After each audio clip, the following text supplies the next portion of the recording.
didampingin sama istri. Puji Tuhan, umur berapa kamu sayang sekarang? 53 tahun. Dan saya sekarang menjelang 64 tahun. Dan bagi Tuhan gak ada lagi lain. Dia ingin membangun hubungan dengan kita. Amin. Jadi Kristen itu jangan cuma bertobat lahir baru aja. Harus bertumbuh. Amin. Jadi anak-anak Tuhan tuh, sorry ya, Anda tetap perlu digembalakan. Tapi lebih penting setelah hasil penggembalaan itu, orang benar nggak cari tempat ibadah. Orang benar menjadi alamat tempat ibadah. Haleluya. Paham? Orang benar tidak mencari tempat ibadah. Tapi orang benar menjadi alamat untuk orang beribadah. Haleluya. Saya agar saudara mempunyai tempat peribadahan. Berikan kemuliaan bagi dia.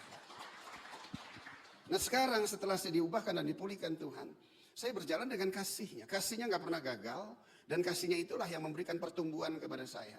Dan saya diubah menjadi dari lama menjadi baru. Dan dengar baik, Tuhan nggak pernah tertarik lagi dengan masa lalu setiap kita. Dia tertarik dengan kita selalu, always, setiap hari. Dan dia tertarik mempunyai rancangan yang besar dan begitu besar antusiasnya untuk berjalan bersama dengan kita di waktu-waktu ke depan. Yang goal akhirnya nanti surga. Dan dia mau apa yang menjadi harta surga menjadi bagian kita sekarang. Di surga ada sakit penyakit enggak? Enggak. Yang punya surga ada di dalam kita enggak? Berarti kita bisa sakit enggak? Kan? Liar kan? Di surga ada setan enggak? Yang punya surga dalam kita enggak? Ada setan enggak dalam hidupmu? Enggak. Amin. Sekali lagi, di surga ada sakit penyakit enggak?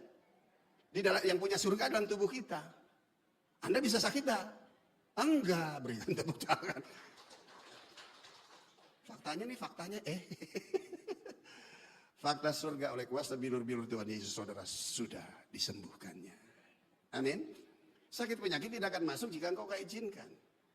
Setan kalau nggak kau izinkan, dia akan masuk dalam hidupmu. Setan ada nggak? Pernah lihat nggak? Kenapa dia adain?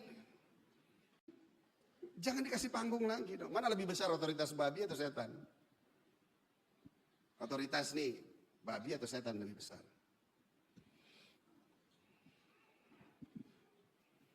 Waktu Yesus nyebrang di Danau Galilea ada badai, dia hardik itu badai. Yesus menghardik badai. Berarti jika ada badai dalam hidupmu dari Yesus atau bukan?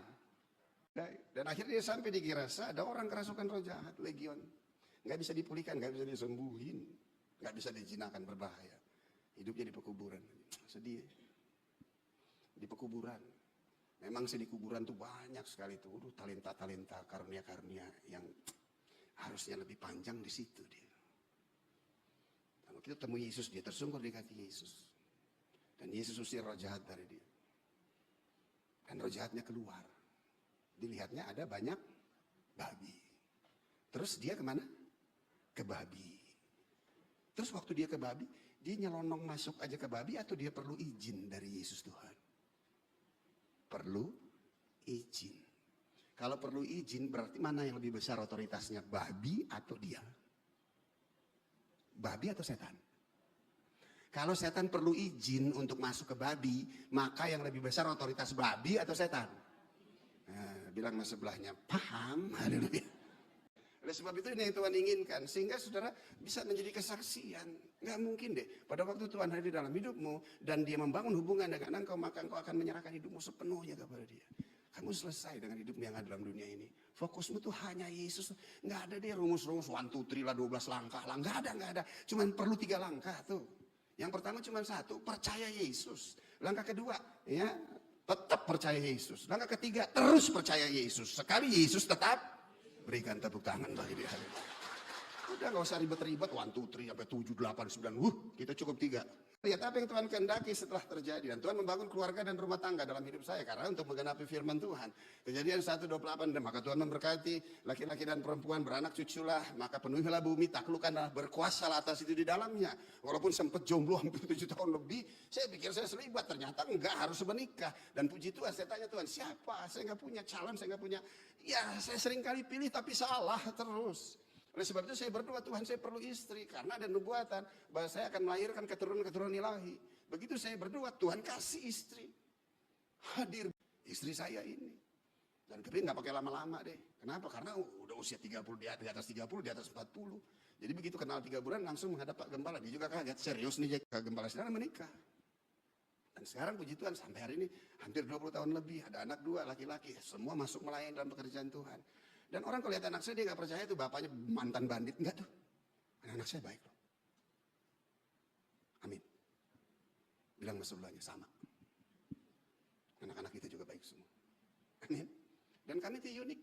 Hidup dalam Tuhan tuh memang suka. Saya sama istri saya gak cinta tuh, sorry sayang, oke? Saya gak cinta. Ya kan kita sekarang, kan bicara dulu. Kamu jangan tarik yang ini, cuma cerita buat kesaksian aja. Saya gak pakai cinta sama dia. Mau cinta-cintaan lagi. Udah 40 ubanan dia aja ragu apa masih jomblo dia gitu. Betul? Pokoknya saya enggak, Tuhan yang jodohin. Jadi bukan dasar cinta. Jadi saya bilang sama istri saya, kamu bukan yang utama di hati saya. Yang utama di hati saya Yesus. Amin. Karena cuma 3 bulan kenal bagaimana bisa bercinta-cinta. Enggak tuh. Tapi ya dulu 3 bulan ada selisih sedikit aja pulang ke rumah masing-masing. Amin. Nah sekarang setelah menikah lihat ini nih membangun cinta dan kasih sayang. Haleluya. Amin. Dan dia tahu bahwa yang di hati saya yang utama tuh Yesus, bukan dia. Kenapa? Karena dia tahu kalau yang utama Yesus di hati saya, maka dialah yang menjadi satu-satunya pendamping hidup saya di sepanjang musim hidup saya. Amin. Cari yang punya Yesus di dalam hatinya. Dia tajir melintir terputar-putar, kalau nggak punya Yesus ferek. Menderita anak-anak kita. Amin. Kami hidup pemeliharaan Tuhan. Cuma anak saya ini lagi disukai sama satu wanita. Ponakan saya bilang, Om Jeki, cakep-cakep yang suka anak Om Jeki. Oh iya dong. Siapa dulu bapaknya? Yesus Tuhan. Haleluya. Amin. Terus dia mulai mau upgrade dirinya, mau upgrade juga kantongnya. Saya omelin aja deh. Norak lu ya. Itu wanita suka sama kamu, ya kayak lu begitu. Itu orang suka sama lu nya, bukan tampilan. Sekarang dia mau upgrade, Pak aku mau cari duit nih Pak, biar berhenti lu ya. Amin. Tetap di situ. Lu nggak naik Mercy sehingga orang itu mau sama kamu. Enggak. Dia mau kamu karena dia lihat ada sesuatu di dalam hidup kamu. Siapa? Ada Yesus. Berikan tepuk tangan. Sempat terucap saya dengerin, aduh kagum banget. Itu anak bisa ngomong begitu. Ya, kok Efraim baik. Bertanggung jawab. Kalau soal duit mah gampang, nanti bisa dicari. Tuh, lihat tuh. Amin. Perempuan masih muda bisa ngomong gitu. Wah, kagum. Langsung masuk lebih dalam setelah kami berumah tangga dan berkeluarga sampai hari ini, puji Tuhan. Kami semua melayani pekerjaan Tuhan. 1 Korintus 13 kita masuk kepada tema yang disampaikan. 1 Korintus 13 ayat 1. Sekalipun aku dapat berkata-kata dengan bahasa manusia dan bahasa malaikat, tetapi jika aku tidak mempunyai kasih, aku sama dengan gong yang berkumandang dan canang yang bergemerincing. Haleluya. Hal ini ditujukan kepada saya. Saya kan suara yang berseru-seru di padang gurun.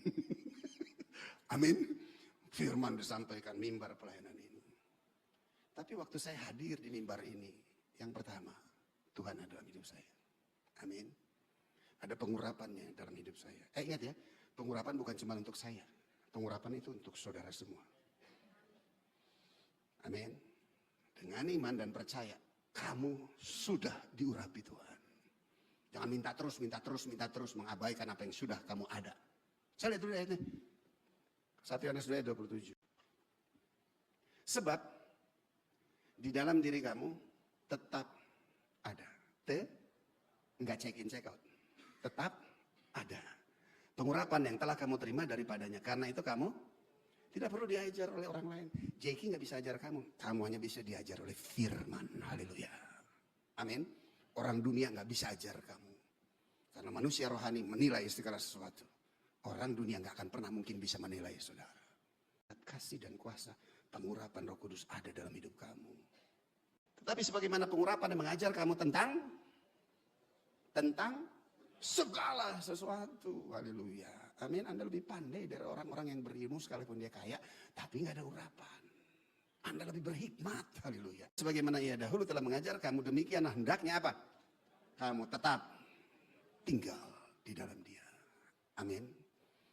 Nah, khusus buat saya secara pribadi, pada waktu saya menyampaikan firman, yang utama adalah Tuhan. Menghadirkan Tuhan dalam hidup saudara. Saudara bisa rasa kok. Menghadirkan firman-Nya. Yang disampaikan adalah firman dan kesaksiannya. Saudara bisa rasa kok. Nah, yang kedua nih, dalam mimbar ini yang saya perlu bawa siapa? Yang kedua siapa? Istri saya ada dalam mimbar ini. Saya tidak menghakimi jika Anda pernah mengalami keberpisahan. Tapi hal ini saya harus sampaikan sebagai kebenaran yang absolut dan mutlak. Tidak boleh dipisahkan apa yang dipersatukan Tuhan. Haleluya.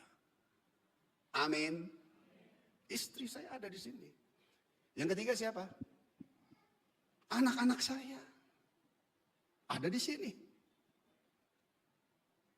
Dan sampai hari kami selalu masih berempat terus.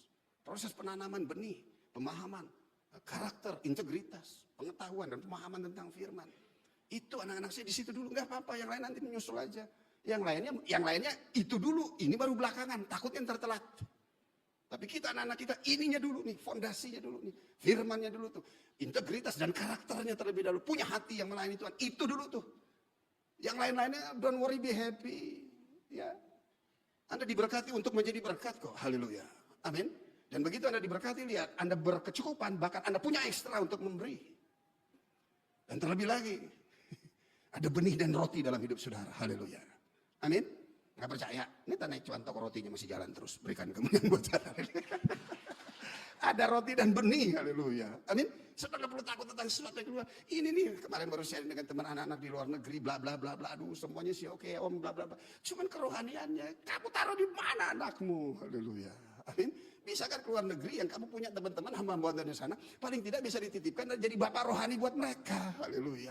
Kadang-kadang ikut tren aja sih anak kuliah ke luar negeri. Nggak usah, nggak apa-apa. Haleluya. Amin. Bukan itu yang utama. Yang utama itu nggak ada lagi. Bisa menjadi bisa bayangin kalau saya khotbah di sini sedangkan dengan saya belum beres. Waduh Tuhan. Bagaimana saya khotbah di sini dan anak saya. Wah. Hai, halo. Amin. Bisa. Ini nih yang Tuhan kehendaki dalam kehidupan kita. Dan kasihnya tuh bukan berarti nggak ada konflik ya. Jangan salah paham ya. Kamu sama Tuhan sering konflik gak? Sering gak? Oh gua anak yang taat gak pernah konflik sama Tuhan. Gitu. Sering konflik gak sama Tuhan? Sama Tuhan aja konflik. Sama istri sering konflik gak? Oh enggak, di semua. Hi, I love you honey. Sama anak sering konflik gak? Sering, haleluya. Tapi konflik itu memisahkan apa untuk membuat kita menjadi semakin dewasa. Konflik itu gak akan pernah memisahkan. Tapi justru akan membuat kita semakin dewasa. Haleluya. Amin. Selanjutnya.